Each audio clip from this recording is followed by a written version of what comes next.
ang trumpeta. Sa ngalan ng Ama at ng Anak at ng Espiritu Santo. Amen. Sumainyo ang Panginoon. At sumaiyo rin. Aminin natin ang ating mga kasalanan upang maging marapat tayong gumanap sa banal na pagdiriwang. Inaamin ko sa makapangyarihang Diyos at sa inyo mga kapatid na lubha akong nagkasala sa isip, sa salita, sa gawa at sa aking pagkukulang. Kaya isinasamo ko sa mahal na Birheng Maria, sa lahat ng mga anghel at mga banal, at sa inyo mga kapatid, na ako'y ipanalangin sa Panginoong ating Diyos. Kaawaan tayo ng makapangyarihang Diyos, patawarin tayo sa ating mga kasalanan, at patnubayan tayo sa buhay na walang hanggan. Amen. Panginoon, kaawaan mo kami. Panginoon, kaawaan mo kami. Kristo, kaawaan mo kami. Kristo, kaawaan mo kami. Panginoon, kaawaan mo kami. Panginoon, kaawaan mo kami. Manalangin tayo. Ama naming makapangyarihan, dinggin mo ang aming mga kahilingan para maging lubos ang pagpapahayag ng mabuting balita pakundangan sa ipinangakong Espiritu Santo na ipadadala ng iyong anak na salita at para maging lubos ang pagkupkupbo sa iyong angkan. Pakundangan sa pahayag ng tapat na saksing Espiritu sa pamagitan ng Jesucristo kasama ng Espiritu Santo magpasawalang hanggan. Amen.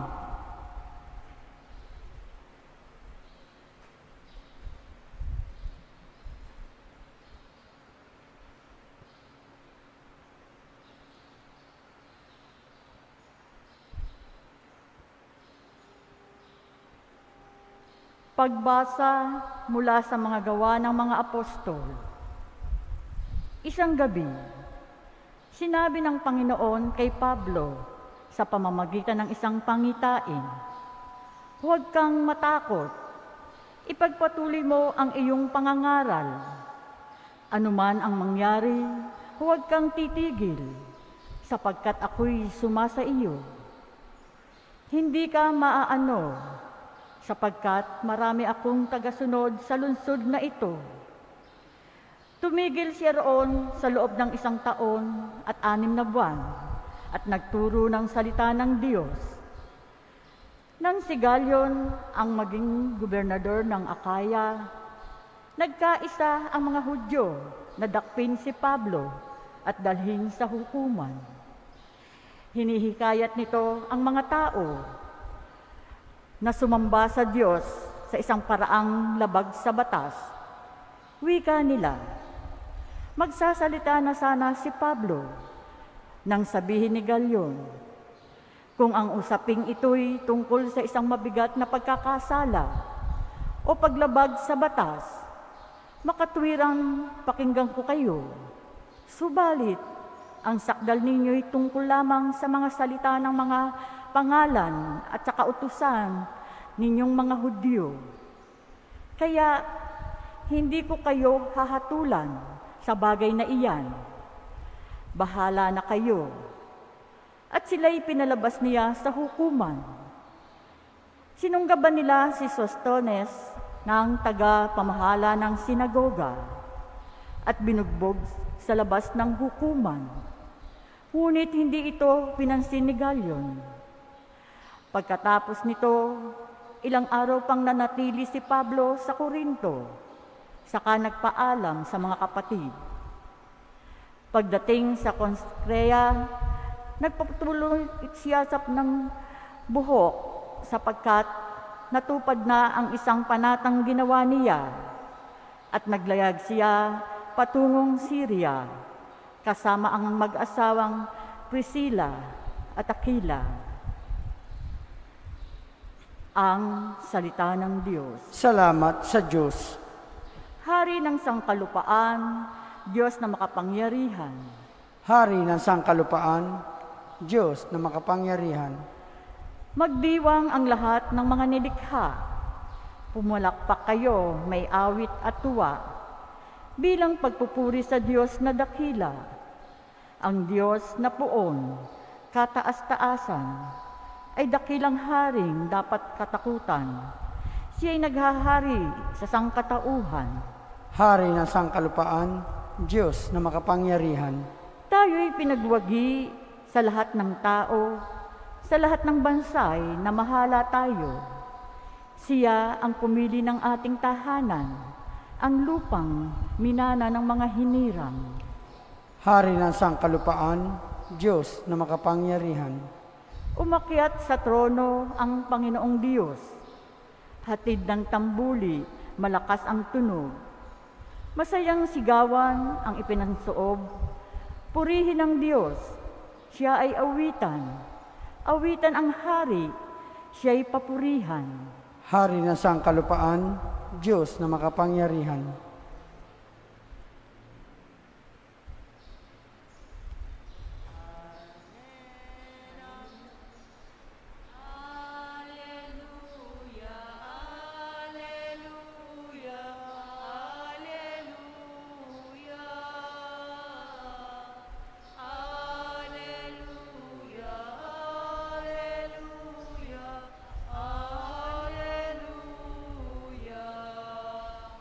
Si Kristo'y laang magtiis, ng tagumpay ay makamit at sumaatin ang langit.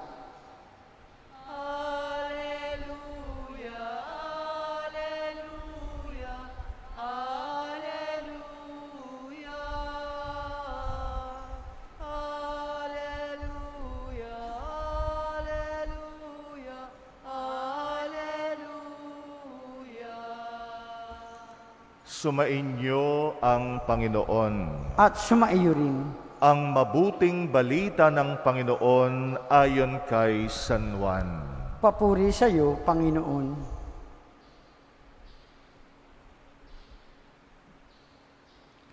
Noong panahong iyon, sinabi ni Jesus sa kanyang mga alagad, "Sinasabi ko sa inyo, tatangis kayo at magdadalamhati, ngunit magagalak ang sanlibutan. Matitigib kayo ng kalungkutan, subalit ito'y magiging kagalakan. Kapag nagdaramdam na ang isang babaeng manganganak, siya'y nahahapis, sapagkat dumating na ang oras ng kanyang paghihirap. Ngunit pagkapanganak, hindi na niya naaalala ang hirap. Siya'y nagagalak dahil sa ipinanganak na sa sanlibutan ang isang sanggol. Gayon din naman kayo, nalulumbay kayo ngayon. Ngunit muli akong makikipagkita sa inyo at mag-uumapaw sa puso ninyo ang kagalakang hindi maaagaw ninuman. Hindi na kayo kailangang magtanong sa akin sa araw na iyon." Ang mabuting balita ng Panginoon. Pinupuri ka namin, Panginoong Hesukristo. Gaano kahirap manganak, yung mga nanay lang ang nakakaunawa. Pero siguro talagang masakit manganak, tama ba? Sa mga nanganak na. Itsura pa lang ng nanganganak, hindi mo na mailarawan kung gaano ang hirap ng isang nanganganak. Pero sabi nga ng Ebanghelyo, kahit gaano kalaki yung hirap ng panganganak, pero pag nanganak na, lalo na pag narinig na yung iyak ng sanggol, sabi, nakakalimutan na yung hirap na pinagdaanan. Tama ba yun? Kahit gaano kasakit, kahit gaano kahirap yung mga anak, nakakalimutan mo kapag ka narinig mo na yung iyak ng iyong anak na bagong silang. Napapalitan ng matinding kagalakan yung hirap na pinagdaanan. Sobrang laki ng kagalakan, nakalimutan mo na yung pinagdaanan mong hirap. Ganito kinumpara ni Jesus ang paghihirap na dadanasin natin bilang mga alagad niya. Katulad ng paghihirap ng isang ina na manganganak, ibig sabihin matindi. At maraming mga Kristiyano, lalo na yung mga unang henerasyon ng mga Kristiyano, dumanas talaga ng matinding paghihirap. Yung mga alagad nung ipinako si Jesus sa krus, matinding kalungkutan ang kanilang dinanas dahil namatay lahat ng kanilang pangarap kay Jesus. Dumaan sila sa matinding kalumbayan. Pero nung muling mabuhay ang Panginoon, buhay siya, lahat ng hirap na yon nakalimutan na nila. No, katiting lamang yung hirap na pinagdaanan nila sa tindi ng kagalakan ng Panginoong muling nabuhay. Ganon din tayo, may mga dumarating na pagsubok, katulad ng pagninilay natin kahapon, yung ebanghelyo natin, continuation ng ebanghelyo natin kahapon kung saan sinabi ni Jesus, yung hirap at kalungkutan ninyo, isang araw ay magiging kagalakan. Totoo naman, pagka nakalagpas tayo sa mga matitinding pagsubok ng buhay, ipapadama ng Diyos yung kagalakan na tanging sa pagmamahal lamang niya manggagaling. At kapag dumating yung araw na yon, yung pinagdaanan nating pagsubok ay makakalimutan din natin. Katulad ng ina na nagsilang sa kanyang sanggol. Kaya naman, nasabi rin ni San Pablo sa sulat niya, yung hirap natin dito sa mundo ay katiting kumpara sa kaluwalhatian na naghihintay sa atin sa piling ng Diyos. Katiting lamang. Akala natin pinagbaksakan na tayo ng mundo. Akala natin nasa atin na ang pinakamalaking kalungkutan at pagsubok. Pero yung naghihintay sa ating kaluwalhatian, yung naghihintay sa ating kagalakan mula sa Panginoon, kung ikukumpara, ay katiting lamang. Sobrang liit. Yung pagmamahal ng Diyos, sobrang laki kesa sa pinakamalaking pagsubok natin sa buhay.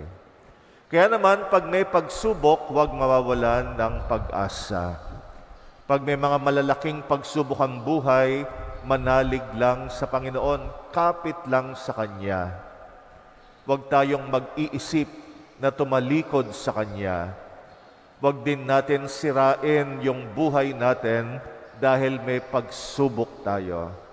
Marami nagbibisyo, marami nagpapakawala na lang, marami di na nagdarasal, marami inaaway lahat dahil meron siyang problema.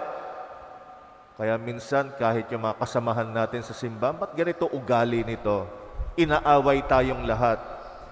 Yung pala nagre-rebelde yung kalooban niya dahil may pagsubok ang buhay. Pagsubok lang yan. Katiting lang yan. Minsan, hinahayaan lang ng Diyos na dumaan tayo ng pagsubok dahil gusto niya patatagin tayo. Gusto niya ay lumalim tayo sa buhay. Gusto niya matuto tayong tumayo sa sarili nating mga paa. At marami pang ibang kadahilanan. Kaya pag merong pagsubok, nalulumbay tayo sa buhay, huwag tayong bibitiw sa pagkapit sa Panginoon. Isang araw ay muli niyang gagawin o yung ating pinagdaraan ng kalungkutan ay gagawin niyang kagalakan. At yung kagalakan na yon sobrang laki na makikita natin katiting lang pala yung pinagdaanan nating pagsubok. Nakakalimutan na natin sa laki ng pagmamahal ng Diyos sa atin. Kaya laging maniwala sa Panginoon, sa Kanya umasa, mahal tayo ng Diyos, hindi yan magbabago, yung pag-ibig niya ay hindi tumitigil. Kahit sa mga panahon ng mga pagsubok at hamon ng buhay, pagtiwalaan natin na mahal tayo ng Diyos.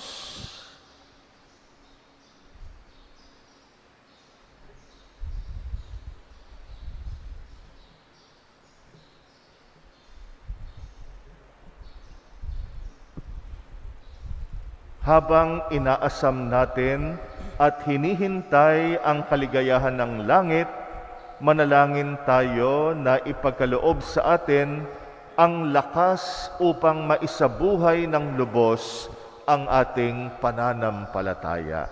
Ating itutugon sa bawat kahilingan, puspusin mo kami ng iyong kagalakan, O Panginoon. Puspusin mo kami ng iyong kagalakan, O Panginoon. Bilang bayan ng Diyos, tayo naway umako sa krus ni Kristo at maging buhay na mensahe ng pag-asa sa mga taong pinagkakatiwalaan sa pangangalaga natin. Manalangin tayo sa Panginoon. Puspusin mo kami ng iyong kagalakan, O Panginoon. Ang mga nawawala ng pag-asa, naway pasiglahin muli sa kagalakang nagmumula sa makapangyarihang Diyos. Manalangin tayo sa Panginoon. Puspusin mo kami ng iyong kagalakan, O Panginoon. Ang mga nagdurusa, naway palakasin at napagtiisan ang sakit na kanilang nadarama. Manalangin tayo sa Panginoon. Puspusin mo kami ng iyong kagalakan, O Panginoon. Ang mga may sakit, naway makatagpo ng lakas at ginhawa ng kalooban sa pamamagitan ng ating pag-aalaga at malasakit sa kanila. Manalangin tayo sa Panginoon. Puspusin mo kami ng iyong kagalakan, O Panginoon. Ang mga namayapa, naway mapaghingalay sa kapayapaan ng Pangdiyos. Manalangin tayo sa Panginoon. Puspusin mo kami ng iyong kagalakan, O Panginoon. Tahimik nating idalangin ang mga personal nating kahilingan. Muli nating alalahanin ang mga kapatid nating humihiling ng ating dasal. Ipagdasal din natin ang mga kapatid nating nag-aalay ng misa para sa kanilang mga kahilingan.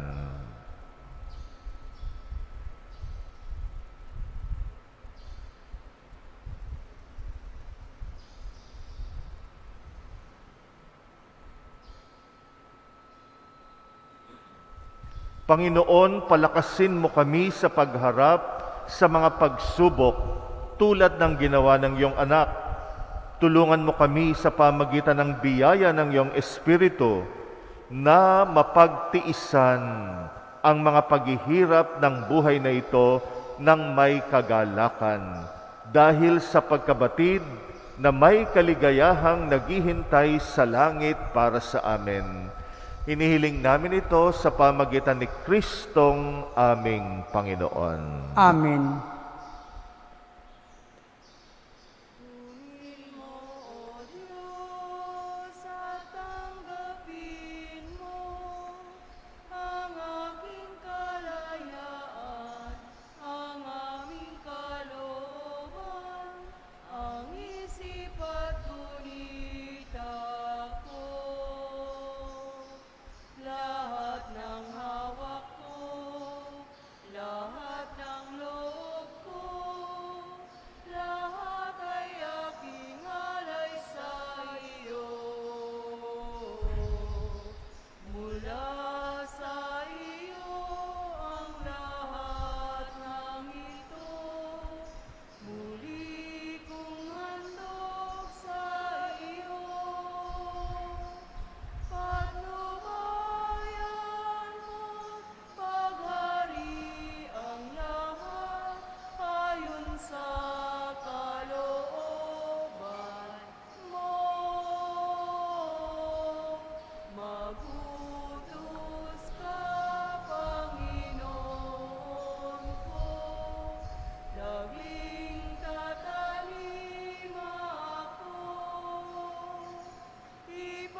Manalangin kay mga kapatid upang ang paghahain natin kalugdan ng Diyos amang makapangyarihan. Tanggapin nawa ng Panginoon ito paghahain sa iyong mga kamay, sa kapurihan niya at karangalan, sa ating kapakinabangan at sa buong sambayanan niyang banal.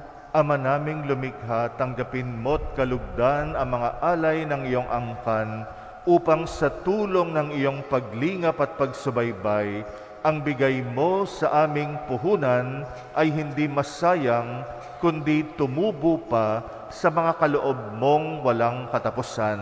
Sa pamagitan ng Jesucristo kasama ng Espiritu Santo, magpasawalang hanggan. Amen. Sumainyo ang Panginoon. At sumaiyo rin. Itaas sa Diyos ang inyong puso at diwa. Itinaas na namin sa Panginoon. Pasalamatan natin ang Panginoong ating Diyos. Marapat na siya ay pasalamatan. Ama naming makapangyarihan, tunay ngang marapat na ikay aming pasalamatan, ngayong pinagdiriwang ang paghahain ng Mesiyas, ang maamong tupa na tumubos sa aming lahat. Naghahaing walang humpay ang anak mong minamahal upang magkasalo-salo ang tanan sa piging ng iyong buhay. Hindi na mamamatay ang inihain sa krus. Ang sa krus ipinako ay buhay lagi bilang handog. Kaya kaisa ng mga anghel na nagsisiawit ng papuri sa ng walang humpay sa kalangitan, kami nagbubunyi sa iyong kadakilaan. Santo, Santo, Santo, Panginoon Diyos ng mga Panginoong hukbo, Diyos ng mga hukbo, napupuno ang langit at lupa ng kadakilaan mo, Hosana sa kaitaasan. Pinagpala ang naparirito sa ngalan ng Panginoon, Hosana sa kaitaasan. Ama naming banal, ikaw ang bukal ng tanang kabanalan, kaya't sa pamagitan ng iyong Espiritu, gawin mong banal ang mga kaloob na ito pang para sa amin ay maging katawan at dugo ng aming Panginoong Hesukristo. Bago niya pinagtisang kusang loob na maging handog, hinawakan niya ang tinapay, pinasalamatan kanya, pinaghati-hati niya yon, iniabot sa kanyang mga alagad at sinabi, tanggapin ninyong lahat ito at kanin. Ito ang aking katawan na ihahandog para sa inyo.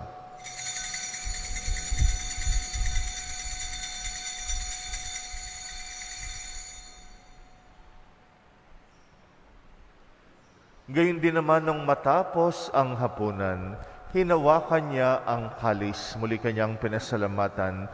Iniabot niyang kalis sa kanyang mga alagad at sinabi, tanggapin ninyong lahat ito at inumin.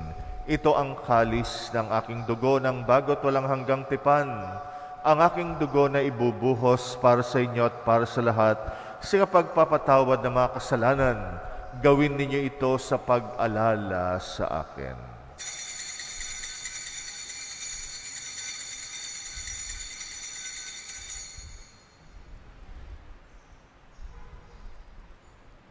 Ang misteryo ng pananampalataya. si Kristo ay gunitain, sarili ay inihain, bilang pagkait inumin, pinagsasaluhan natin hanggang sa siya'y dumating. Ama, ginagawa namin ngayon ang pag-alala sa pagkamatay at muling pagkabuhay ng iyong anak. Kaya't inaalay namin sa iyong tinapay na nagbibigay buhay at ang kalis na nagkakaloob ng kaligtasan. Kami nagpapasalamat dahil kami yung minarapat tumayo sa harap mo para maglingkod sa iyo. Isinasamo namin kaming magsasalo-salo sa katawat dugo ni Kristo'y mabuklod sa pagkakaisa sa pamagitan ng Espiritu Santo. Ama, lingapin mo ang iyong simbahang laganap sa buong daigdig. Puspusin mo kami sa pag-ibig kaysa ni Francisco na aming Papa at ni Jose na aming Obispo at ng Tanang Kaparian. Alalahanin mo rin ang mga kapatid naming nahimlay na may pag-asang sila'y muling mabubuhay. Gayon din ang lahat ng mga pumanaw. Kawaan mo sila at patuloyin sa iyong kaliwanagan. Kawaan mo at pagindapatin kaming lahat makasalo sa iyong buhay na walang wakas. Kaysa ng mahal na Birheng Maria na ina ng Diyos, ng kabiyak ng puso niyang si San Jose, kaysa ng mga apostol at ang lahat ng mga banal na namuhay dito sa daigdig na kalugod-lugod sa iyo. May pagdiwang nawa namin ang pagpupuri sa ikrarangal mo sa pamagitan ng iyong anak na aming Panginoong Hesukristo. Sa pamagitan ni Kristo kasama niya at sa Kanya, ang lahat ng parangal at papuri ay sa iyo, Diyos Amang makapangyarihan, kasama ng Espiritu Santo, magpasawalang hanggan. Amen, amen, amen. Amen, hallelujah. Purihin ang Diyos, purihin ang Diyos. Amen, hallelujah. Amen, amen, amen. Amen, hallelujah. Sa tagubilin ng mga nakagagaling na utos sa turo ni Jesus na Panginoon natin at Diyos, ipahayag natin ng lakas loob. Sumasalangit ka, sambahin ang ngalan mo. Mapasa amin ang kaharian mo, sundin ang loob mo. Dito sa lupa para ng sa langit, bigyan mo kami ngayon ng aming kakanin sa araw-araw. At patawarin mo ang aming mga sala para ng pagpapatawad namin sa nagkakasala sa amin. At huwag mo kaming ipahintulot sa tukso, at iadya mo kami sa lahat ng masama. Hinihiling namin kami yadya sa lahat ng masama, pagkalooban ng kapayapaan araw-araw, iligtas sa kasalanan, ilayo sa lahat ng kapahamakan, samantalang aming pinananabikan ang dakilang araw ng pagpapahayag ng tagapagligtas naming si Jesucristo. Sapagkat iyo ang kaharian at ang kapangyarihan at ang kapurihan magpakailanman. Amen. Panginoong Jesucristo, sinabi mo sa iyong mga apostol, kapayapaan ang iniiwan ko sa inyo, ang aking kapayapaan ang binibigay ko sa inyo. Tunghayan mo ang aming pananampalataya, wag ang aming pagkakasala. Pagkalooban mo kami ng kapayapaan at pagkakaisa ayon sa iyong kalooban kasama ng Espiritu Santo, magpasawalang hanggan. Amen. Ang kapayapaan ng Panginoon ay laging sumainyo. At sumaiyo rin. Magbigayan kayo ng kapayapaan sa isa't isa. Peace be with you.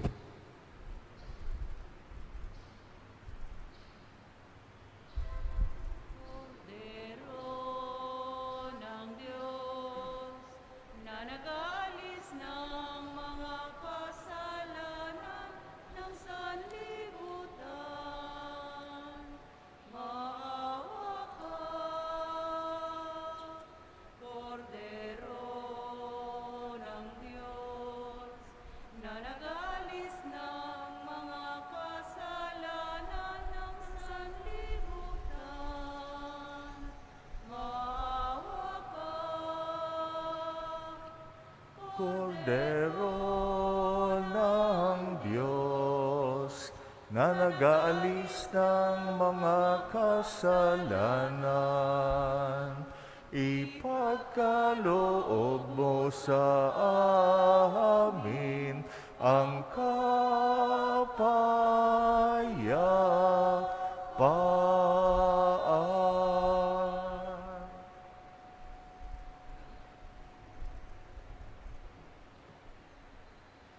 Narito ang kordero ng Diyos na nag-aalis ng mga kasalanan ng sanlibutan. Mapalad ang mga inaanyayahan sa kanyang piging. Panginoon, hindi ako karapat-dapat na na magpatuloy sa iyo, ngunit sa isang salita mo lamang ay gagaling na ako.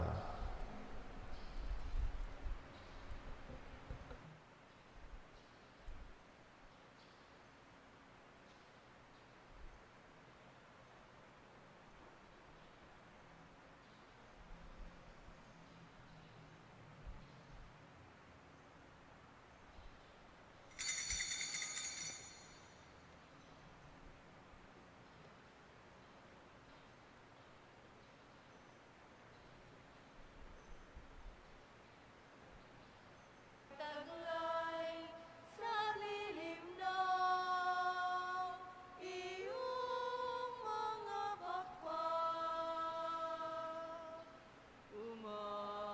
Umawit, umawit, umawit akong buong gala.